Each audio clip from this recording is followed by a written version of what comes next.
Good evening, students. Welcome to the new topic, steam nozzles. In the previous lectures, we discussed the definition of the nozzle and the process involved in the nozzle and applications of nozzles. So, these are the applications of nozzles we discussed in the last lecture and different types of steam nozzles, that is, convergent nozzles, divergent nozzle, and convergent divergent nozzle. So, in the convergent divergent nozzle, there are three parts actually. One is inlet and one is throat, another one is exit of the nozzle. Okay, next, Mach number definition we discussed. Okay, there are three types of flow. So it will be categorized based on the Mach numbers. So if it is less than 1, subsonic flow. The Mach number is greater than 1, supersonic flow. And if the Mach number is equal to 1, that is sonic flow. So next topic is derive an expression for velocity of steam at the exit of nozzle. You can choose the divergent nozzle, convergent nozzle, or convergent divergent nozzle. Here I have taken a convergent nozzle. So this is important topic for exam point of view.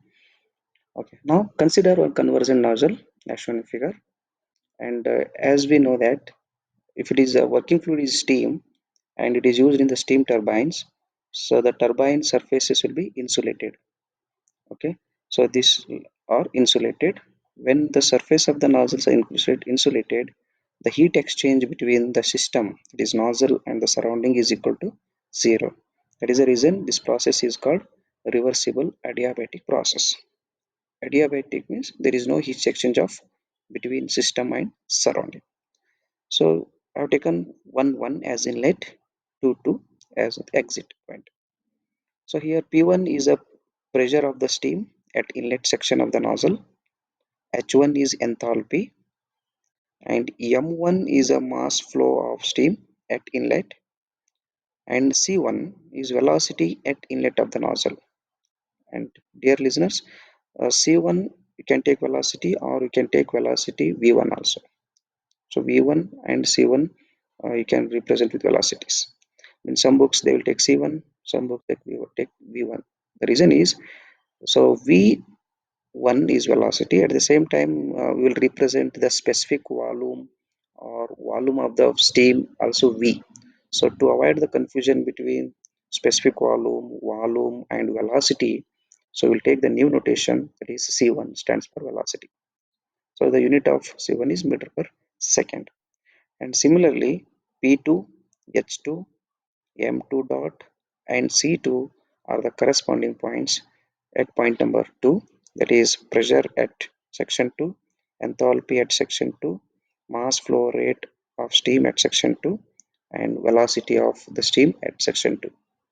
So to derive the velocity of steam at the exit of the nozzle, we need to assumptions.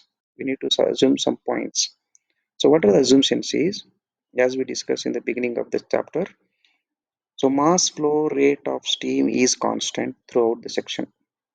What does it mean is, so total mass entering through inlet is equal to the mass of steam which is coming outside. That is conservation of mass. Okay, M1 dot is equal to M2 dot. This dot represents flow rate with respect to second. So kg per second with respect to time. The second assumption is the nozzle is insulated, as we discussed just before 5 minutes. The nozzle is insulated. Heat exchange between the nozzle and surrounding is zero. So the same is represented in this diagram. And third important assumption is, here this turbine is not producing any mechanical work. And here this nozzle is not producing any mechanical work. The nozzle is not rotating. It is at same place.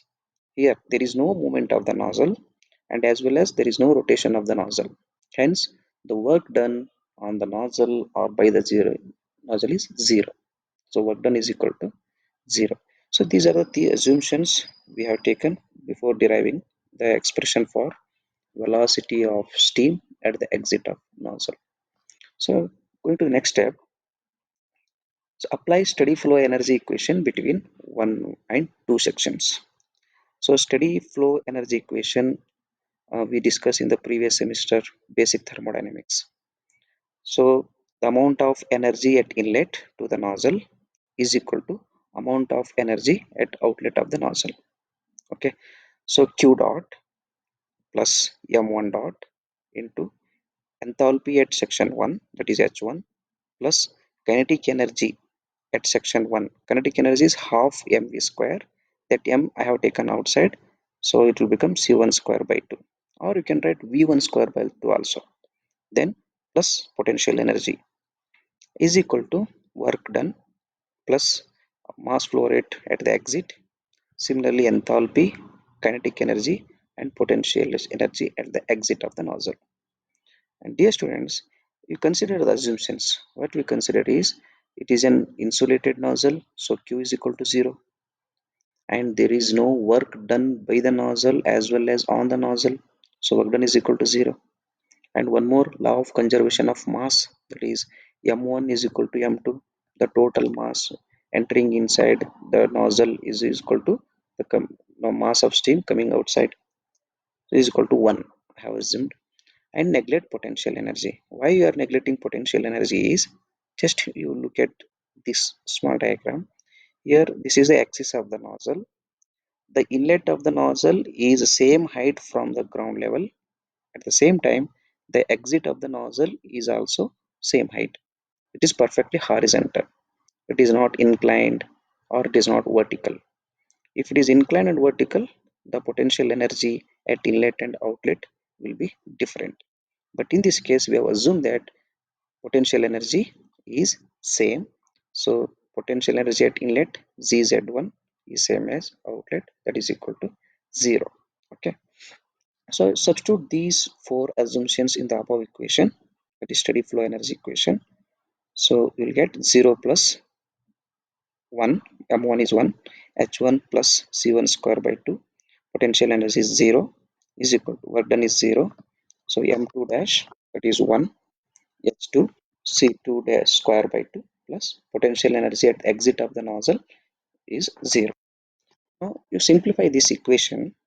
So I will eliminate the 0 terms. Enthalpy at 1, I will take h1 as it is, c1 square by 2 as it is, and here on the right hand side these two terms I have written as it is. Okay, here what is c1 and c2? C1 is velocity at inlet. As I told you, velocity you can also be represent with v1. Okay, similarly c2, that is v2, velocity at outlet. Dear students, what is the definition of the nozzle says, at inlet of the nozzle the pressure energy is more and velocity is less, and at the outlet of the nozzle the velocity is much more than inlet and pressure is much lesser than inlet. So velocity at outlet of the nozzle is much greater than inlet of the nozzle. So that is the reason V2 is much greater than V1. For example, velocity at exit of the nozzle, if you are getting 100 meter per second, then velocity at inlet will be approximately on 10 to 12 meter per second. So if you compare both the velocities, inlet and at outlet, the V1 is equal to 0, or you cannot make it 0, neglected. Understood? We will not consider v1 velocity, that is velocity at section 1, because compared to v1 and v2, v2 value is much more than v1. So I will take it as v1 or c1 square as 0. I'm neglecting it. Okay. So h1 as it is, substitute the value of c1 0, h2 as it is, c2 square. What is c2? C2 is the velocity of steam at exit of the nozzle. So I need expression for C2 square. So C2 square I will take on the left hand side. So this H2 I will send another side. So H1 minus H2. So I need the expression for C2. Okay. So C2 is equal to square root of 2 into H1 minus H2. Once you simplify this equation, you have to take this side multiplication. So 2 into H1 minus H2 and square you remove. It will get this root of 2 into H1 minus H2. So in some books they will represent the velocity with C2, and in some books where the velocity at exit of the nozzle represent with V2. So V2 is equal to 2 into H1 minus S2. To solve numericals, he may ask you in the question paper, determine the velocity of the steam at the exit of the nozzle.